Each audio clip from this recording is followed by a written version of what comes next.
Boa tarde, pessoal. Bem-vindos a mais umas Rascunhos Econômicos. Eu sou o Léo. Hoje nós vamos continuar a divulgação científica na área de ciências econômicas e eu vou tratar do rico dinheirinho de vocês. Não é um vídeo de finanças, tá, gente? É um vídeo de economia comportamental, microeconomia e também um pouco de filosofia econômica, tá? Eu trago uma notícia para vocês. Vocês não vão se aposentar. Léo, vocês podem falar, Léo, a gente já sabe, né? Se nós estamos procurando esse tipo de assunto na internet, nós sabemos, nós falamos, ou é alardeado aos quatro cantos aí para quem quiser ouvir, que o INSS é um sistema Ponzi, né? Vocês falam, né? Uma pirâmide. Na verdade, o INSS é um sistema de repartição. O que significa que os mais jovens, né, ou as pessoas aptas ao trabalho, pagam uma porcentagem da sua renda, pagam para que os mais velhos ou as pessoas inaptas ao trabalho possam receber uma renda mensal. Sim, muito bem. Vocês vão dizer também que não, Léo, eu posso me aposentar porque todo mês eu guardo aí 10, 12% da minha renda, né?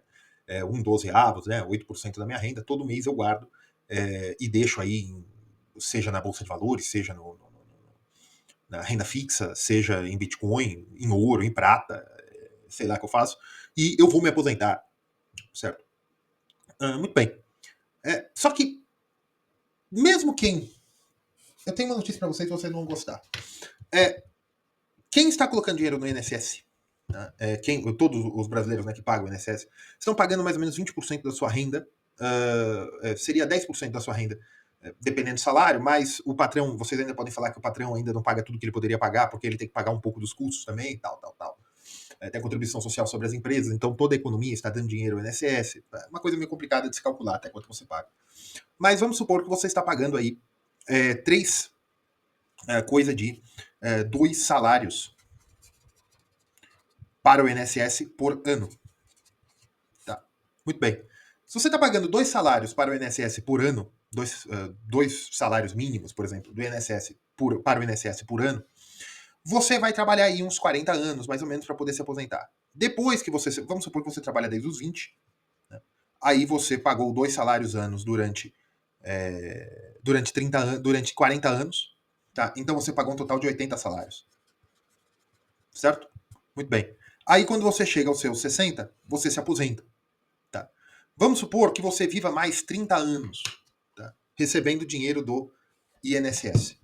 Tá? Você viva mais 30 anos recebendo dinheiro do INSS. 30 anos vezes 12, na verdade são 13, né? Porque são 13 terceiro. Você vai receber 390 salários do INSS, sendo que você pagou apenas 80 em benefício. Em desconto, né? Léo, como é que você chegou em 2 salários anos? Você paga mais ou menos para o INSS de 10 a 20% do seu dos custos salariais, 10 a 20% de tudo que você ganha por ano, você está pagando para o INSS. Essa é a sua contribuição. Vamos colocar 25%. Se você trabalhou 60 anos, né? Se você trabalhou 60 anos, um quarto do que você recebe seriam 15 anos. Então aí seriam 15 salários. Você contribuiu aí com 15 anos da sua vida para o INSS. Então, se você está pagando 25%, né, de toda a sua renda, você paga por INSS via os descontos que o INSS faz, né, da Previdência Social, 25% de tudo que você recebe durante 40 anos aí, eu coloquei 60, mas são 40, né? Durante 40 anos, tudo que você pagou de renda foi para o INSS, né, do que você recebeu dos seus patrões, o desconto médio foi 25%, certo? Então, nós temos ali 10 anos, tá? Muito bem. São 10 anos de salário. São 10 anos de renda. Você trabalhou 10 anos apenas para pagar o INSS, certo? Quando você chegou a 60 anos, considerando que você está pagando 25% do seu salário, 25% vira contribuição ao INSS. Muito bem. No final disso, você trabalhou 10 anos para que tenha a receber, vamos supor.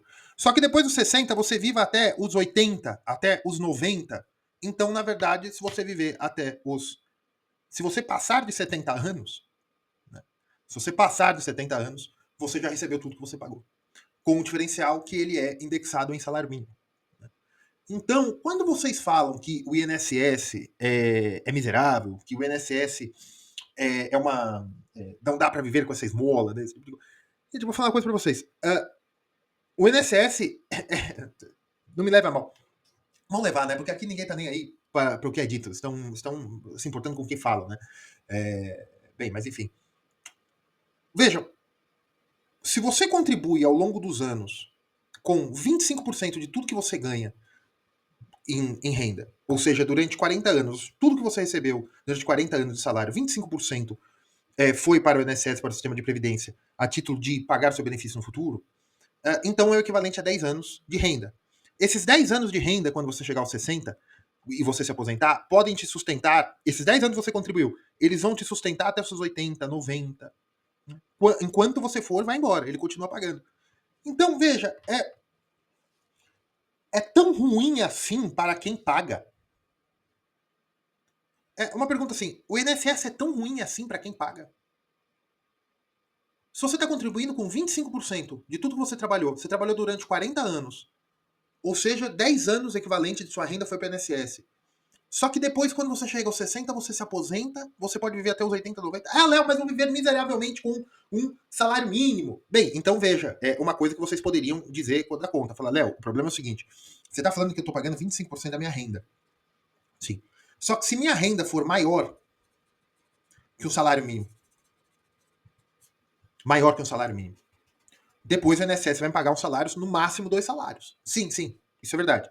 Só que nós estamos falando, lembra do vídeo que eu falei de estatística econômica? Nós estamos falando de um país que a maioria das pessoas ganham um salário e meio, no máximo 2 salários. E é mais ou menos o que o INSS abrange também. Então, vocês falarem que o INSS é uma porcaria para quem recebe, é porque às vezes vocês estão exigindo demais da realidade. Não estou defendendo o INSS. Falando que vocês nunca pararam para pensar. Por quê? Ao passo que, Léo, mas se eu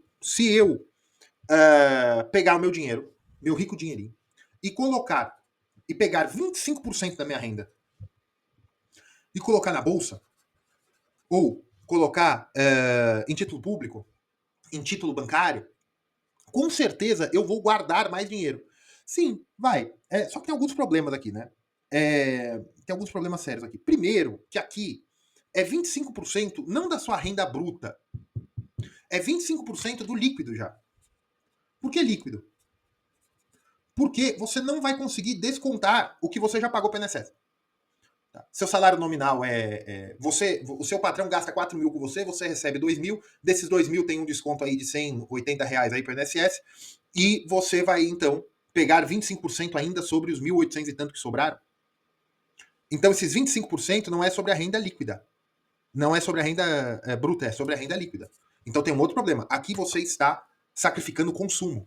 Aqui você está sacrificando o consumo. Léo, mas aqui eu também estou sacrificando o consumo, porque se o governo não me obrigasse a pagar as verbas, seja meu patrão pagando um pedaço, porque vai ter gente falando, não, mas não sou eu que pago, é meu patrão, mas não importa, porque você custa pro seu patrão 4, ele tá te dando 2 na mão. Por quê? Porque ele já retirou o resto. É simples isso, tá? Isso não importa. Não importa quanto você tá recebendo na mão do seu patrão. Seu patrão tá nem aí, você tá ganhando 50, 80. Ele tá se preocupando quanto que ele tá tirando do bolso dele, tá? Muito bem.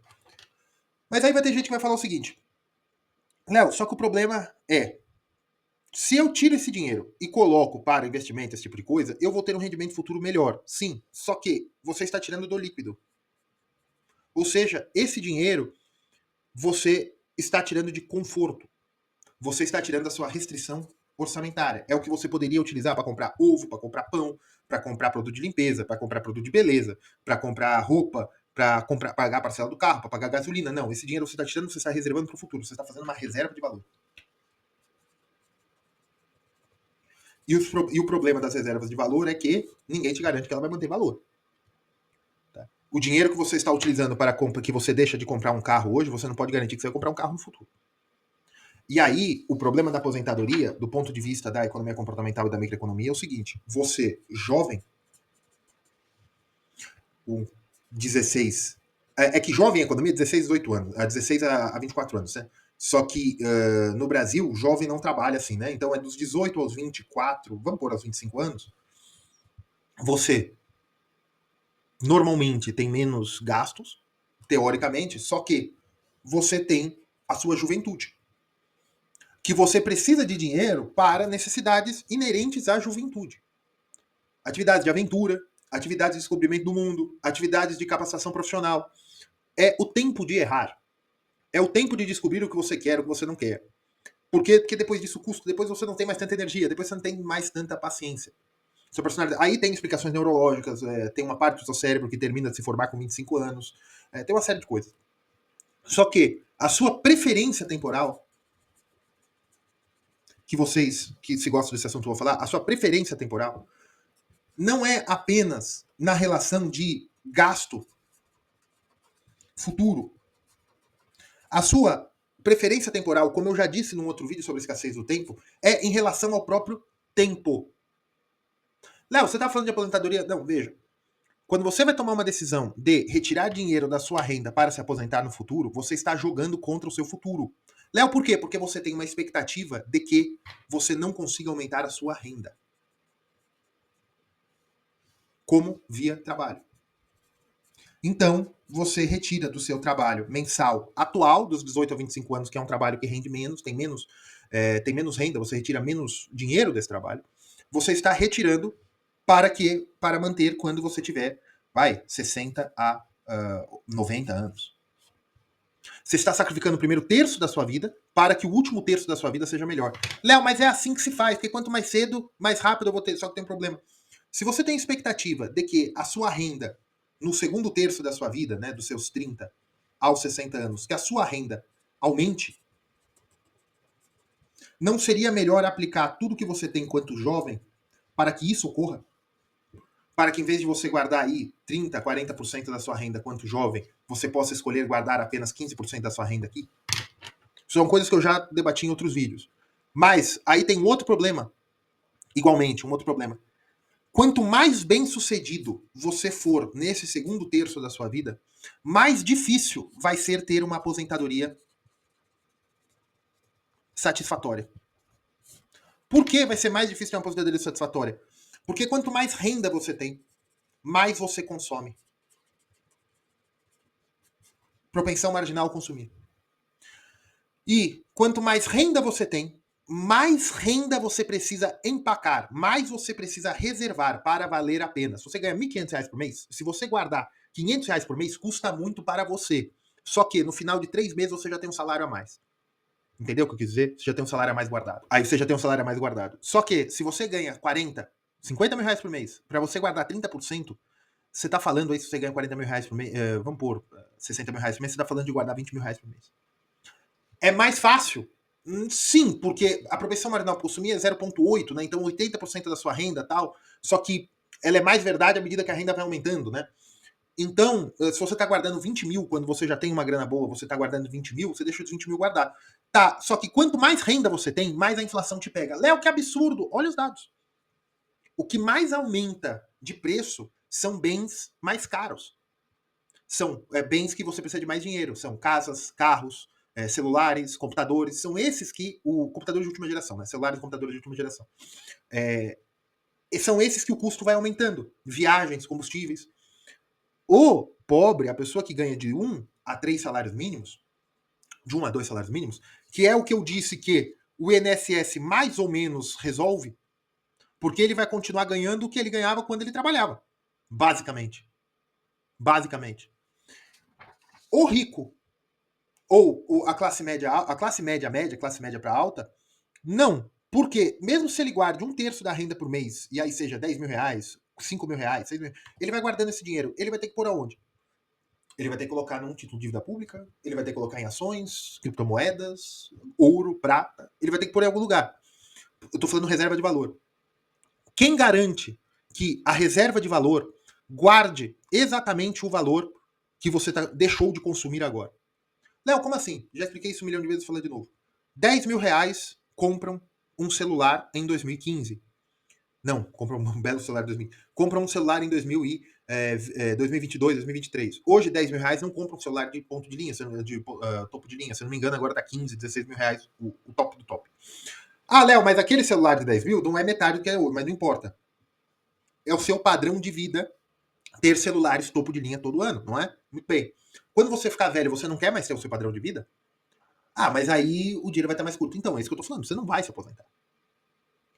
O seu padrão de vida vai reduzir. Por quê?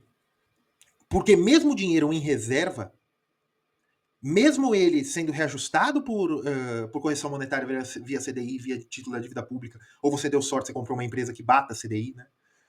Você comprou ações de uma empresa que batam CDI. Esse tipo de reserva, esse tipo de rendimento, primeiro que se você utilizar o rendimento ao longo do tempo, você está comendo o principal. Então, esse negócio de que eu vou ter uma aposentadoria segura é uma ilusão. Relativamente, aí é que é importante, relativamente, o custo social e de bem-estar de um pobre que receba via INSS ou um rico, né, classe média ou classe média, e se aposentar via reservas, o custo bem-estar social é o mesmo. O padrão de vida cai. Léo, eu tenho 40 anos, eu já guardei dinheiro, eu me aposentei, eu vivo muito bem, porque eu tenho uma empresa. Então, você tem uma empresa, bicho. Você tem capital financeiro, você tem capital. A empresa está rendendo. Não é dinheiro aplicado no banco. Não, Léo, eu estou muito bem porque eu tenho ações, eu recebo não sei quanto por mês, eu tenho 1 milhão guardado. Pô, 1 milhão? Você tem 1 milhão empacado para tirar 10 pau por mês, bicho? Pô, parabéns. E o problema é o seguinte: quando a soma é maior, você tem 1 milhão guardado. Né? Vamos por aqui. 1 milhão. 1 milhão guardado, ele está dando aí 1% ao mês. Não vamos nem considerar os impostos, tá? Ele está dando aí 10 pau. Né? Se eu não me engano. 10% seria. 10% seria 100 mil. 1 milhão aí, 10 mil. 1%, 10 mil. Ele está te rendendo aí 10 mil ao mês. Ele está te rendendo aí 10 mil ao mês. Beleza, está me rendendo 10 mil ao mês. Só que, quanto maior a quantidade de dinheiro, mais a inflação come. Você não pode tirar, se ele está rendendo 1% ao mês, você não pode tirar o que ele rende e te devolver. E pegar para você. Você tem que deixar guardado coisa de 70% do que ele está rendendo para entrar o juros sobre juros. Mas, então, vamos dizer que para você ter 1 milhão guardado, vamos dizer que você pode retirar por mês 5 pau. Bicho, quanto tempo você demorou para juntar 1 milhão? Foi herança? Você tinha uma casa aí que valorizou, que você conquistou com sorte do seu trabalho, em vez de pagar aluguel, você comprou a casa, aí você vendeu a casa, juntou mais um dinheiro que você tinha guardado, deixou no banco, e agora, ou na investidora, na corretora, você faz por você mesmo, e agora você está ganhando uns 10 pau por mês aí de rendimento, você está deixando 1 milhão guardado. Estou nem considerando imposto, hein? Você está deixando 1 milhão guardado? Beleza. E esses 5 mil? E os outros 5 mil tem que ir voltando, né? Para o principal, para a inflação não te comer. Que ela vai te pegar. Tá? Ou você pode ter uma coisa que eu acho muito mais sábia. Dane-se a inflação. Eu tenho mais 30 anos de vida. Eu tenho mais 20 anos de vida. Me aposentei com 70. Então, são esses os problemas de quem pensa, não, eu vou me aposentar. Tá, Léo, mas no começo você tá falando de INSS, agora você tá falando de relativamente o custo social do bem-estar. Você tá falando que mesmo se eu tiver 1 milhão guardado, quanto tempo eu trabalhei, né? Pode ser que eu tinha uma casa, ou pode ser que eu fui aplicando mesmo. Porque se eu tenho 1 milhão guardado, e vamos supor que eu fui guardando esse 1 milhão, vamos supor que eu guardei até 500 mil, né? Que depois foi juros sobre juros, o que é plausível, tá? Para eu guardar 500 mil, sendo que eu recebo coisa entre os 2% mais ricos do Brasil, que vai receber coisa de 10 mil reais por mês, eu vou ter aí que eu precisei de 50 meses. Natural. Eu precisei de 50 meses todo mês guardando 10 mil. 50 meses. Né? Mas são. Léo, se eu precisei de 50 meses para juntar meio milhão e eu recebo 10 mil reais por mês, a conta não fecha, porque eu preciso viver, certo? Certo. Então vamos supor que você consegue guardar 1/3 do que você recebe. Então você não vai precisar de 50 meses, você vai precisar de 150 meses. Né? Conta de padaria, tá? Mas só para vocês. É lógico que os juros sobre juros vão ajudando, mas mesmo assim, o importante é o principal, é o que você coloca, o capital inicial. Então, em vez de 50 meses, você precisou ali mais ou menos para juntar 1 milhão. E é lógico que a sua renda vai aumentando, mas nós estamos falando em termos reais, tá? Ou seja, que a inflação vai comendo a sua renda pode ir aumentando de acordo com a inflação. O que você está juntando, que é a porcentagem dos 10 mil reais originais, vai juntar a porcentagem do 1 milhão original. Porque pode ser que daqui a um tempo 10 mil não seja mais nada, tá? É isso que eu tô querendo dizer. Por isso que você não pode ir comendo juros. Você tem que deixar um pouco você tem que deixar mais ou menos a metade do rendimento dos juros para o bolo continuar aumentando, senão você está comendo o principal, tá, gente? Muito bem. Então, vamos supor que você demorou 150 meses. 150 meses são quase 15 anos, se eu não me engano. Né? Então, para você juntar 1 milhão, guardando 30% da sua renda, se você ganha 10 mil reais por mês, meu amigo, foi sua vida. Foi sua vida. Porque se você for casado, se tiver filhos, não vai ser todo mês que você vai conseguir, foi sua vida. Ah, mas tem um rendimento, tem um juros sobre juros. Eu estou falando para guardar 500 mil. Eu estou considerando que os outros 500 mil, o próprio rendimento vai dar. É isso que eu estou falando. Vejam bem o que eu estou falando. Eu estou falando que você não está utilizando o rendimento no meio do caminho. Eu estou falando de 150 meses, guardando coisa de 3.300 reais por mês. Deixa eu ver se eu não estou falando besteira. Então, 3.330, vai, vamos embora. 499 mil. Né? Uma coisa de 3.400 um mês, 3.300 outro mês, para ir equilibrando. 150 meses. Para guardar o quê? 500 mil, considerando que os juros junte o resto. Para que no final de 20 anos, para que no final de 18, 20 anos, você tenha o principal, lógico que corrigido pela inflação, tudo, que dê um valor equivalente a 10 mil reais por mês, que é o seu salário original. Só que aí tem um porém, eu não estou considerando imposto de renda. E tem outro porém, eu estou considerando que os juros reflitam a inflação. E eu estou falando de tirar 10 mil como rendimento. Só que se você planeja continuar vivendo com esse dinheiro durante muito tempo, apenas para manter o seu padrão de vida, eu diria que você vai tirar aí uns 5 mil. Porque você já estava usando 6.600, não 5 mil. Meu amigo, você precisa de 30% da sua renda durante 20 anos. Considerando que os juros dê a outra metade. Considerando que os juros dê a outra metade. É isso que eu estou falando. Ao passo que, no vídeo que eu falei sobre comprar e alugar, falei, pessoal, esse vídeo não é uma recomendação de investimento. Eu não estou falando nem nome, título, né? Eu estou falando sobre política social do INSS, estou falando de guardar dinheiro aí, considerando, eu estou falando juros altos e tal, para vocês verem aí o que vocês fazem. O que eu estou falando para vocês é o seguinte: vocês falam mal do INSS, vocês falam mal da Previdência Social, beleza, dá uma vida complicada. Só que o problema é o seguinte: a vida é complicada. Você precisa trabalhar. O ser humano foi feito para cuidar do jardim, né? A desobediência do homem que o colocou para fora. E a partir desse momento, há querubins na porta do paraíso dizendo: você viverá do suor do seu rosto. Né? O que é isso? É um mito. É uma linguagem mítica. Estou falando que é mentira, estou falando que é uma linguagem mítica. O homem é condenado a trabalhar. Por quê? Porque é uma coisa que vocês não pensam. Né? E agora o vídeo entra numa parte que pode ser que vocês não gostem. Agora o vídeo entra numa parte que pode ser que vocês não gostem. Que é o seguinte: por que o Estado pegou a aposentadoria? Por que as pessoas precisam se aposentar? A moral sempre colocou que é o seguinte: é necessário cuidar das viúvas, dos órfãos. Órfãos? É assim que fala? Órfãos. Órfãos e dos desvalidos, né? Que na Argentina diriam descamisados. É necessário cuidar de uma parcela da sociedade que não pode trabalhar ou que não consegue se sustentar via trabalho. Os órfãos, seja pela idade, seja pelo caminhamento da própria vida que o levou a não ter uma profissão, não conseguir, não ter oportunidade, os desvalidos por alguma coisa que aconteceu, algum problema psíquico também que o levou a um vício, alguma coisa que ele não consegue mais trabalhar, não consegue mais lugar dentro da sociedade. Desvalido também pessoas que egressos do sistema carcerário, esse tipo de coisa. Em todas as épocas, tá, gente? Teve confusão. Olha, nada de novo debaixo do sol. Sempre teve confusão. E sempre vai continuar tendo. Tá? O paraíso não virá, certo? Não acontecerá isso aqui, falhou. Não acontecerá isso aqui, ó. Opa, isso aqui. Não acontecerá isso aqui. E eu não sei porque tá funcionando. E tudo será melhor. Né? A revolução não virá. O Bitcoin não vai salvar a sua vida. Aquela ação que você está apostando que vai decolar 50, 500 vezes, ela não vai salvar a sua vida. Pode ser até que ela decole, pode ser até que você ganhe muito dinheiro, mas isso não vai resolver a sua vida. Garotinha que estão me escutando. Gente, não vai acontecer da sua carreira de se tornar feliz. Não existe salvação via dinheiro. Seja dinheiro de papel, seja ouro, seja diamante, seja Bitcoin. Tá? Por quê? Porque o trabalho corresponde à natureza do ser humano. Tanto que quando o ser humano não consegue trabalhar, há problemas da seu próprio bem-estar. viúvas, seja porque o trabalho que ela consegue desempenhar não é correspondente à qualidade de vida. Viúvos também, né? Mas é menos comum.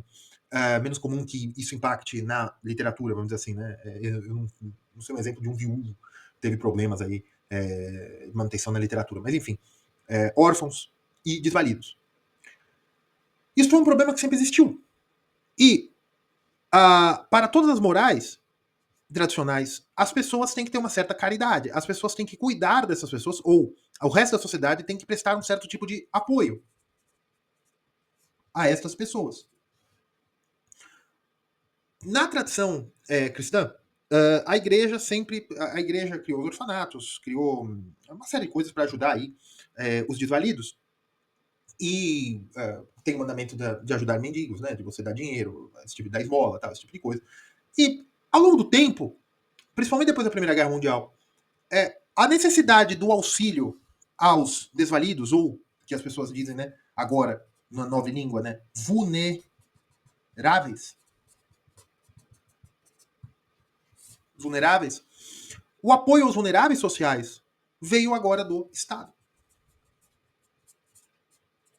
É uma demanda que nasce da própria sociedade de pedir para que o Estado vá aos vulneráveis, seja no ponto do conflito distributivista entre patrão e empregado, seja do ponto entre para manter a harmonia social. Uma série de confusões, o Estado foi tomando o apoio aos vulneráveis. E o aposentado é um vulnerável do ponto de vista social, porque ele não consegue mais desempenhar trabalho. Seja um aposentado por idade, seja um pensionista por doença, por incapacidade, por esse tipo de coisa. E a sociedade tem que apoiar. Eu acho que todo mundo concorda isso. Os libertários vão dizer que não.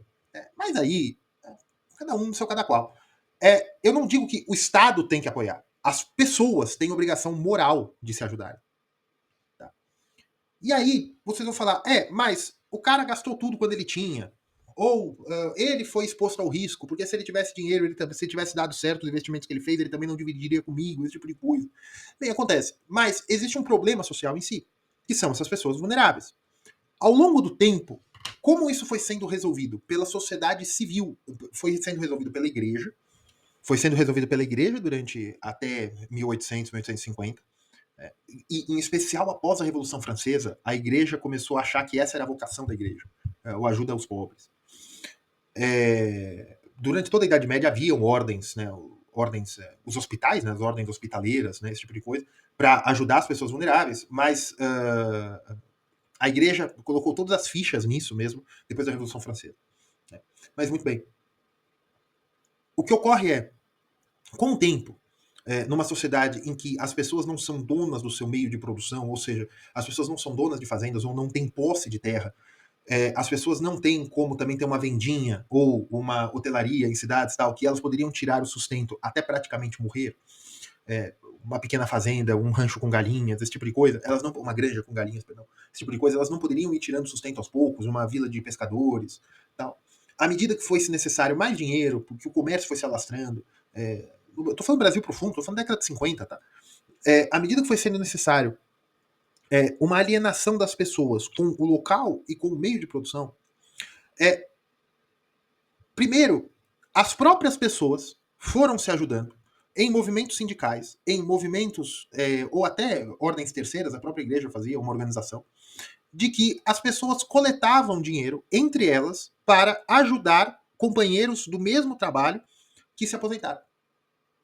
Era normal. A associação de professores foi assim, a associação de metalúrgicos, de ferroviários, eles tiravam dinheiro, eles coletavam dinheiro ali e davam para famílias de viúvas, né, a pensão de viúva, ou davam para ajuda também para aposentados. O cara trabalhou ali 30 anos, agora ele está com 60 anos, parece que ele vai viver mais uns 5, por enquanto o pessoal faz um rateio ali e segura, e dá o dinheiro. Com o tempo, essas organizações foram ficando, tô falando do Brasil, tá? Essas organizações foram ficando mais profissionais, foram se montando, não sei se são sindicatos, mas associações dos ferroviários, associações de professores, associações disso, e eles foram mantendo. E algumas associações foram coletando tanto dinheiro que elas faziam investimento por elas mesmas. Elas construíam casas de repouso, a Associação dos Velhinhos de não sei aonde, sempre tem.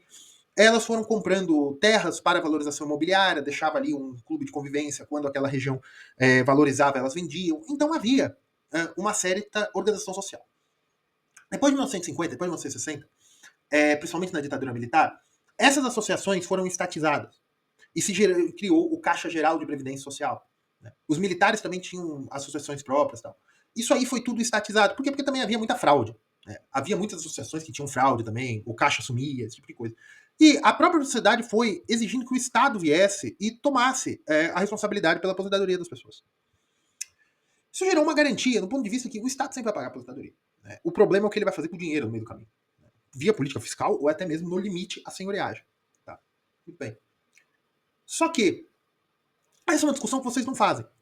Essa é uma discussão quando vocês falam, não, porque eu quero ver quando você ficar velho, eu quero ver quando você se aposentar. Meu amigo, o seu padrão de vida vai cair. Vocês falam mal do INSS, vocês falam mal de aposentadoria compulsória, esse tipo de coisa. O seu padrão de vida vai cair. E o INSS, querendo ou não, por isso que precisa de tantas reformas. Porque, querendo ou não, não me entenda mal, mas realmente, se você sobreviver, você vai ganhar mais do que você pagou ao longo do tempo. E se você vai fazer a aposentadoria por você mesmo, porque aí são 3 soluções, né? Existem 2 soluções sempre para aposentadoria: repartição ou capitalização. O exemplo que eu dei do cara que juntou 1 milhão, o que ele está fazendo? Se capitalizando. A repartição é o INSS, mas também o exemplo que eu dei aí das associações patronais ou associações de classe que se juntavam para pagar pensões por morte ou aposentadoria ou até afastamento por motivo de saúde para os companheiros, para os colegas de trabalho. Isso é repartição. Qual é mais eficiente? Eficiente repartição. Léo, como assim? A repartição consegue segurar, sim, uma sociedade. Alguns problemas com a repartição. O problema do incentivo é como a repartição consegue fazer as pessoas se sustentarem durante mais tempo, contribuindo menos. Você tem o incentivo de que as pessoas também gastem um pouco do caixa.